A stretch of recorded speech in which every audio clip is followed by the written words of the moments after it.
All right, anytime I speak on a topic about Afro-Latinos, here comes people talking about something. Oh, but at the end of the day, we're all Latinos. Like, America is using this Afro-Latino thing to divide us and stuff like that. Listen, stop blaming America for the division that's going on within the Latino community. Because y'all saying that we're all Latinos, we're all the same until we're not. Because you guys literally frown upon people that look like me. Y'all frown upon black Latinos. And to take away from the fact that Afro-Latinos been existing within Latino communities for as long as they have is disrespectful, and it's a slap in the face. Because, again, you say we're all Latinos, and you're basically trying to say we're equal when we know that we're not all equal, okay? This is why I be saying that race plays a factor within the Latino community. Because if you're black, you're like frowned upon. And these are the same people that turn around and tell you like, oh, tú tienes que mejorar la raza. You have to marry someone who's lighter, lighten up the skin tone. Like, what kind of anti-blackness bullshit is that? But yet, y'all have the nerve to say, oh, they're trying to cause division in the Latino community. No, y'all been doing this shit for centuries. Like, what are you talking about? And I have to blame colonial powers for this because they're the ones that infiltrated a social and a caste system that allows the discrimination of black Latinos in Latino communities. Hi lovelies, welcome back to my channel. If you're new here, my name is Belinda Burrs or Belly Dirt Stranad. Don't forget to please subscribe to this channel, turn on notifications so that anytime I upload videos, you will be the first person to be notified. To my returning subscribers, to those people that share my videos, leave commentaries, and educate each and every one of us, you guys are the real MVP. So lovelies, I'm gonna be your today's host, and I have so many statistics to put up here, and we're gonna come out to talk about it. Alright lovelies, let's dive into today's video. It is xenophobic to sit here and tell a black person that's not black American that they're not black. That's very xenophobic. Like, and it's crazy how I have to keep explaining this to people in the comments of those two videos, but no, we did not start jacking black because it became a trend, guys. You gotta understand, when immigrants from those countries come here, they're told that black here means you're black American. In their country, they do not see color. You gotta understand, in those countries, I cannot speak for Afro-Latinos countries. I can't speak for the black Panamanians. There's the black Panamanians know they was always black. In the Caribbean countries, those countries are literally majority black. They are not minorities in their country. So you sitting here telling them in their face, you're not black, when you can obviously see that they are, and they know that they are racially, but ethnically that they are wherever they're from is xenophobic as fuck. And the fact that I have to even sit here and explain this and y'all not seeing it as being disrespectful is crazy to me. Like, come on now. Like, stop with the hate shit. Stop with the violence shit. Like, at the end of the day, we all fucking black. Like, yeah, we from different backgrounds, you know? But at the end of the day, we're all black. Stop with the bullshit. Like, once we understand each other, this whole war would end, because it's just stupid. It's really stupid. In New York, Miami, Madrid, young Dominicans grow up here and don't go in the sun too long. Comb that hair. Don't date anyone too dark. They're not told you're not black as a cultural fact. They're told it as a warning, a survival tactic. Because admitting you're black in a world that punishes blackness, that's a risky move. So instead, many latch onto a different identity. Taino, Spanish, just Latino, anything but black. But here's the problem. The Taino were largely wiped out by the early 1500s, and while their DNA still exists in traces, the culture, the language, the spiritual systems were decimated. The erasure of blackness was a project. Elevation of Taino identity in the absence of surviving culture becomes a convenient myth, not to honor indigenous roots, but to escape African ones. And yet, in places like Washington Heights in New York, you will hear Dominican Spanish sprinkled with African beats, African slang, and Afro-Latino pride on the rise. The mirror is cracking. The denial machine is stalling, but it still has gears grinding in law and media and everyday conversation. Because if you ask too many Dominicans where their blackness went, they'll say, I know black. Imposible. I know black. I'm Dominican. I'm Puerto Rican. I know black. Be looking just like me. And you'll get a faint vision of Trujillo smirking in the background. If we're putting labels, names to it, I identify as a black woman first, Afro-Latina second, and then probably Latina last. Just because I think growing up, Latina definitely didn't include people who looked like me. And so I never, if there was like an event marketed to Latinas and things like that, I knew they weren't talking about me. So that wasn't a term that I necessarily attached myself to. Afro-Latina, what that was came into the lexicon around 2014 maybe. Yeah. And so I was like, oh, finally something. This makes sense. Like Right. this is for Latinas who look like me. But I think even now, like that term's kind of been hijacked a little bit by Latinas who are not phenotypically racialized as black or as Afro, but they have like 10% African ancestry. And so they're like, oh, I'm Afro-Latina. I'm like, Yeah. that's not what that term is supposed to, or at least my understanding of how it was created was meant to be used. I will always support African Americans in wanting to gatekeep their culture because the erasure is real. Gatekeep hip hop, gatekeep R&B, gatekeep your culture, period.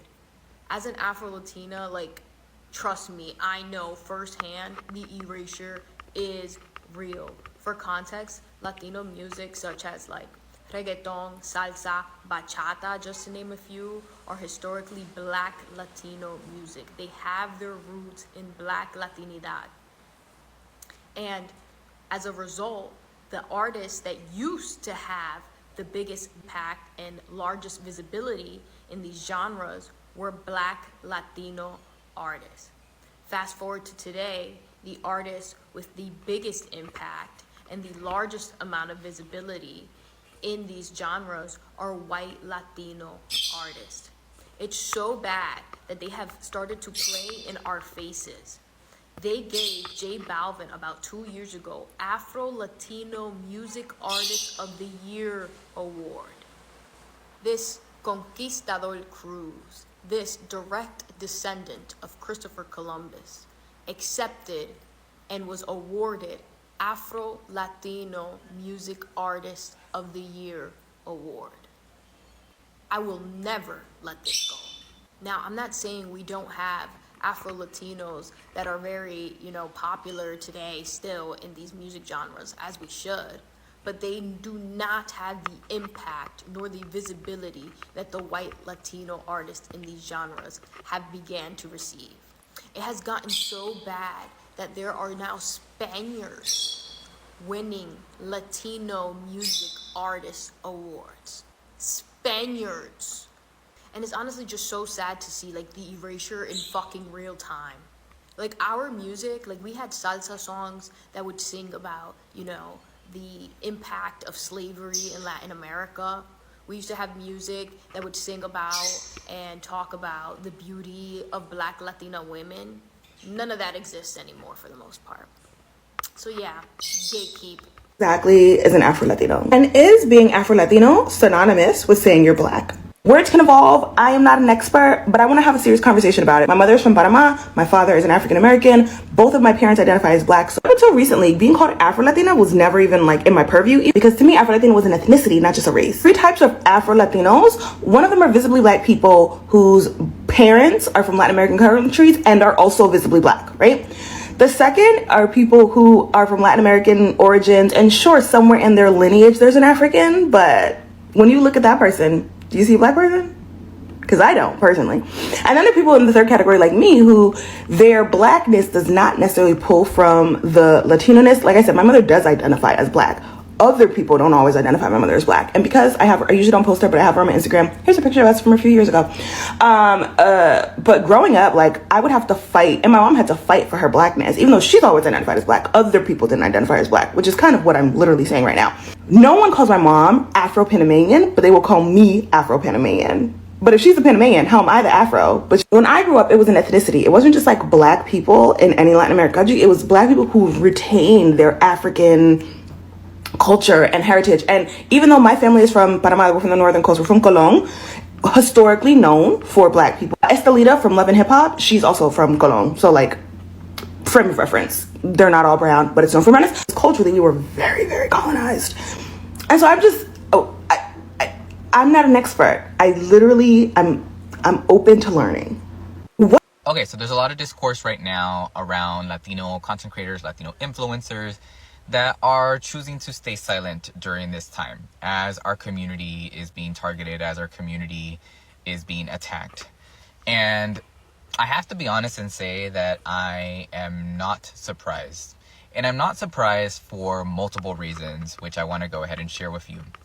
Leading up to November and what happened, I saw a lot of Latinos pop up and support him. A lot of Latinos say things like, well, my family came here legally, so everyone else should. I saw a lot of Latinos say things like, well, they're only targeting the criminals. When now you're hearing about reports of multiple people being rounded up or at least questioned that are not even criminals. You can look that up for yourself. I also heard of a lot of Latinos, frankly, just outright saying things like, it doesn't matter. That it doesn't matter to them because it's not impacting them. And that, y'all, is rooted in privilege. The ability to not care, or the choice, frankly, to not care about another group, especially of a marginalized group that is hurting. The ability to not care because it doesn't impact you. The ability to not care how the results went because it doesn't impact you, or you think it doesn't impact you, because we'll get there. There's privilege there. But what I also want to go ahead and mention, why I'm also not surprised that things went in this direction and now we find ourselves here. And now Latinos are like, oh my gosh, what? I didn't think that this would happen. Girl, bye. Like, we knew, and we tried to warn you, but here we are. Latinos, we have an anti-blackness issue in our community. I grew up with it. I grew up with family members who were not friendly towards black people or said things around darkness or blackness. There's machismo in our community that is still very rampant. This need to dominate over women. So machismo, racism, the disinformation and misinformation that is an issue in our community. So all of that together, I knew, and I said this months ago, that it would lead to, or it could lead to, people not voting for her. And here we freaking are, okay? So I'm not surprised. And also, internalized racism. The proximity or the need to feel like you want to be white, even though you will never be white. Never. It won't be a thing. All that comes together, and you have what we're going through now. So I'm not surprised. But if you do want to have conversations about this type of stuff, follow for more, because I'm down to talk. It's rainy, I'm sleepy, and I might repeat myself like Dr. Umar, but I wanted to get this point across, okay, very clearly. If you have eyes to see, and you come up to me and ask me, what am I? And I say black. And then your response to that is, no, but like, what's your background? Like, where your parents are from?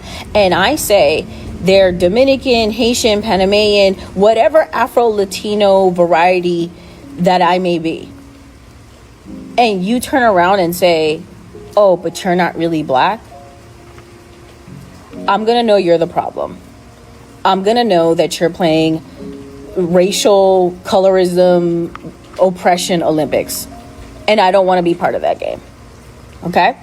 So if people are telling you they're black, and you can tell with your eyes that they're clearly Afro-Latino or not from the United States, for whatever, you can tell by their bone structure, by their accent, by their skin tone, by whatever you think is separating you from them. And they respond to you after you ask them, what are you? Black. And that's not a good enough response. You are causing the problems that you're saying everyone else is causing. Like, at this point, let's keep it a bean. If nobody else wants to say this, I'm going to say it. Okay? Because if I say I'm Dominican, you're going to be like, oh, but you're black though. Okay? Okay? That's fine. That's fine. There's no issue with that at all. But you can clearly see what I look like. So why ask the question if you already know what I look like? Right. Because there's this weird obsession with dividing people that don't fit the exact look, the prototype of blackness. And it is becoming such a turnoff for Afro-Latinos or Latinos of the Afro variety that they don't really care to play this game.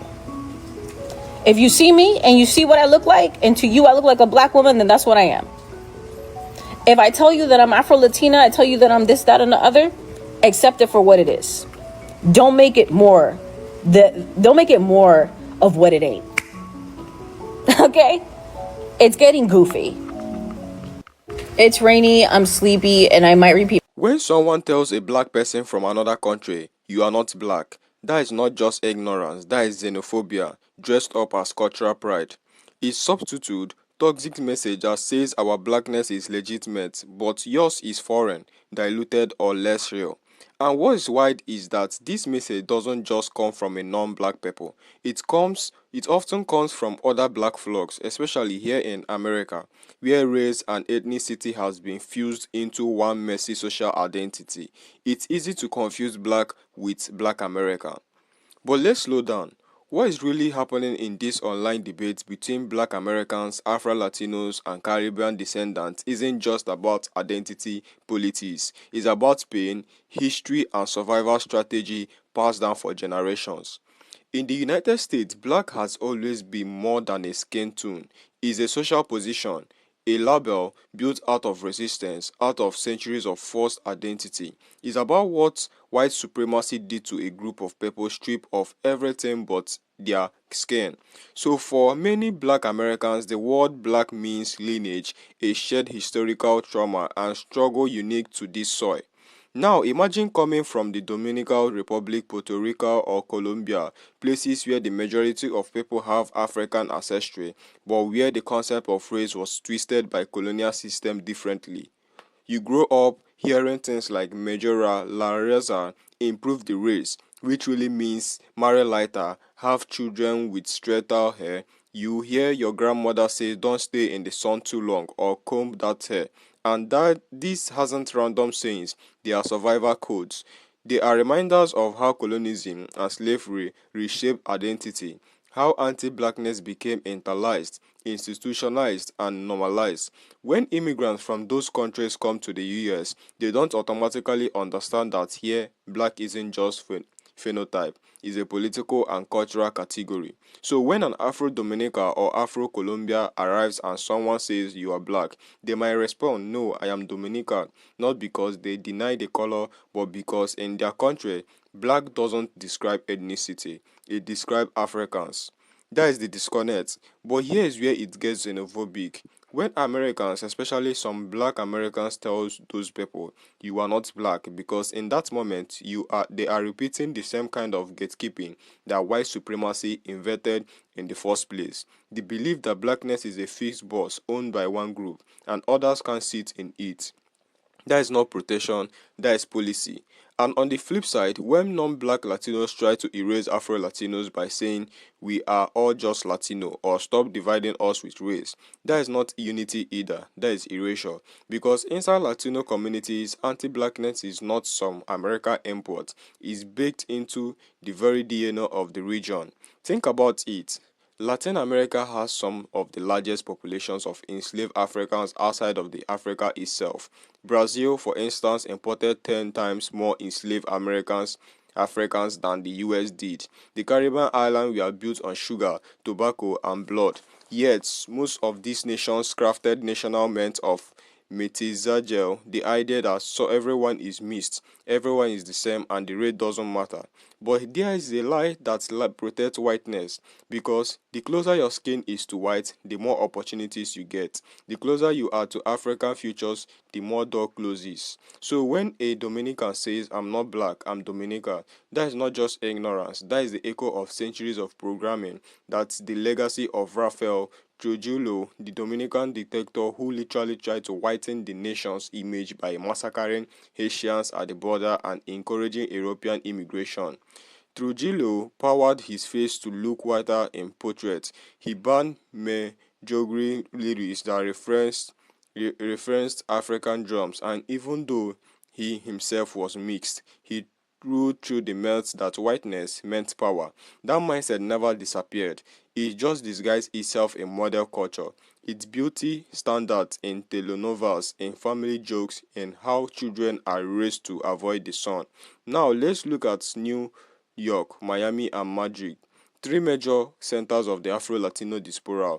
You walk through Washington Heights and you hear a Dominican auntie saying, "I know black, I'm Dominican," to a person who looks like she could be from Ghana. You walk in Miami and see Afro-Cubans bleaching their skin to fit into Latin media spaces. In Madrid, Afro-Latinos are exhausters, celebrated for their rhythm and flavor, but rarely respected for their intellect or history.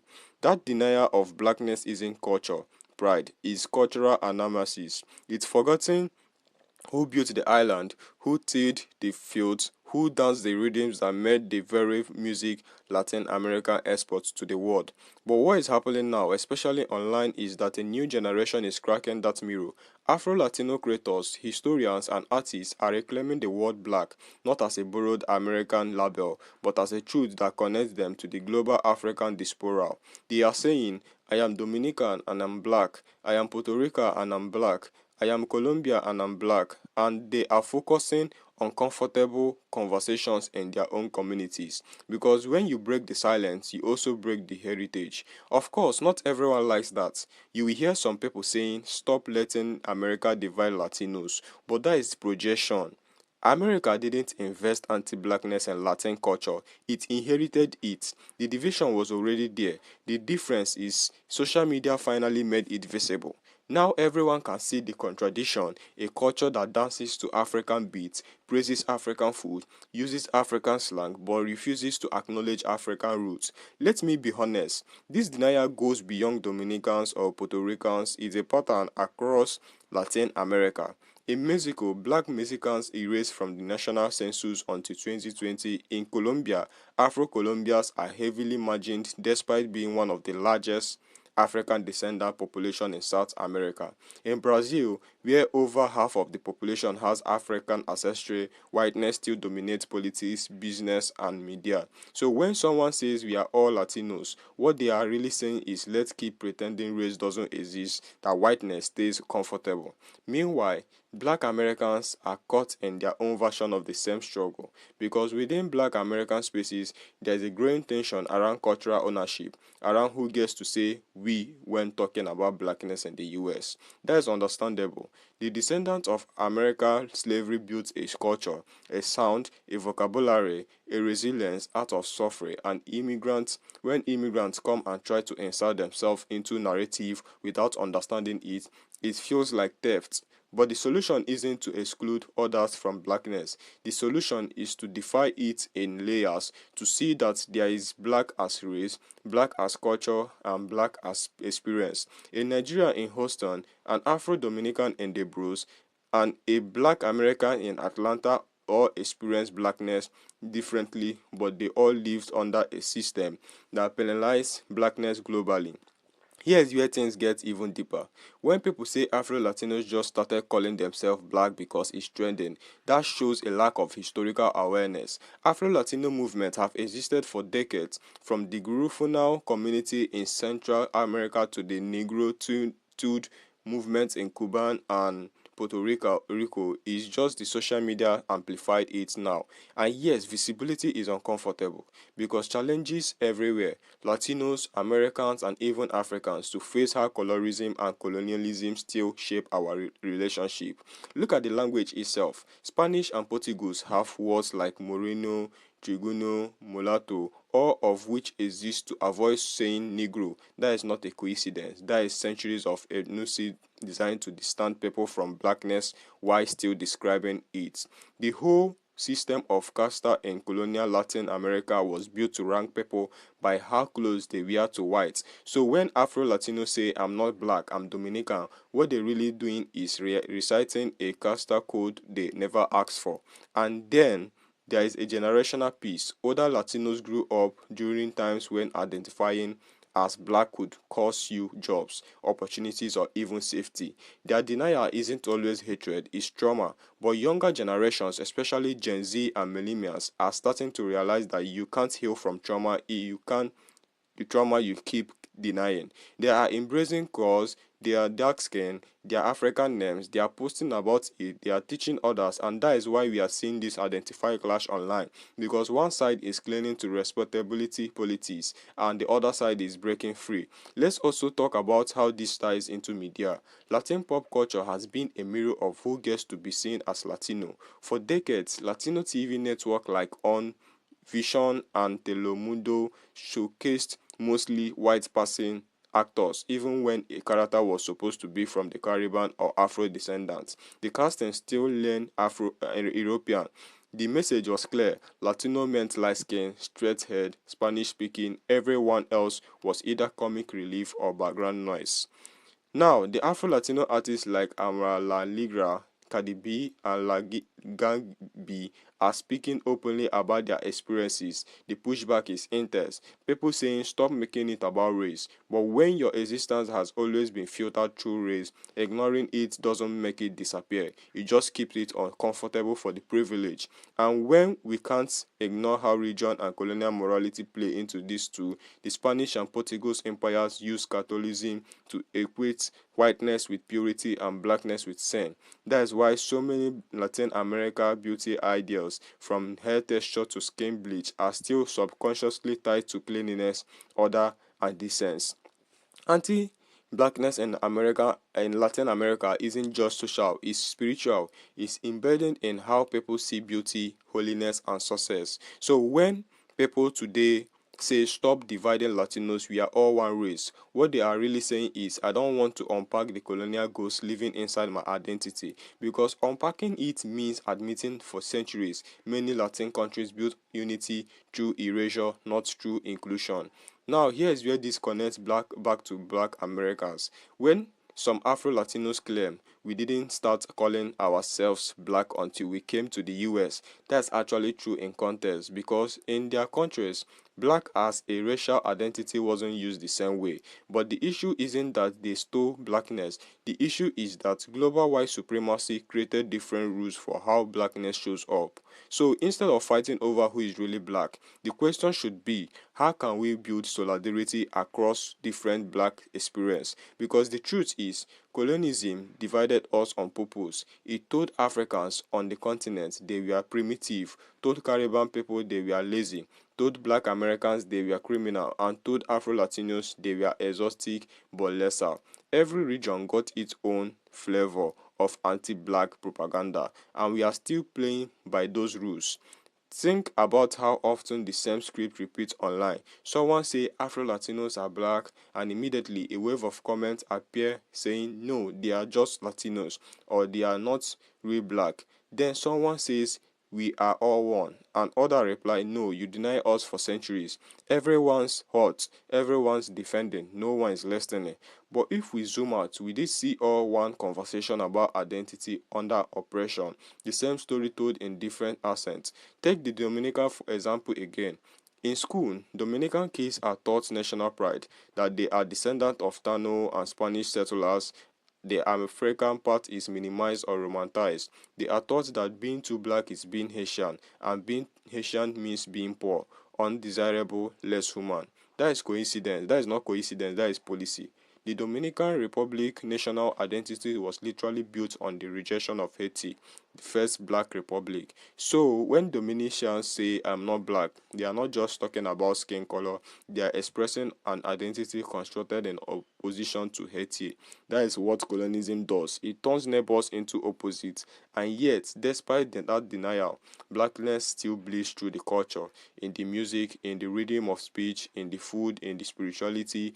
Every time a Dominican dances bachata or merengue, they are moving to African drum patterns. Every time a Puerto Rican raps reggaeton or plays boomba, they are echoing Afro chants.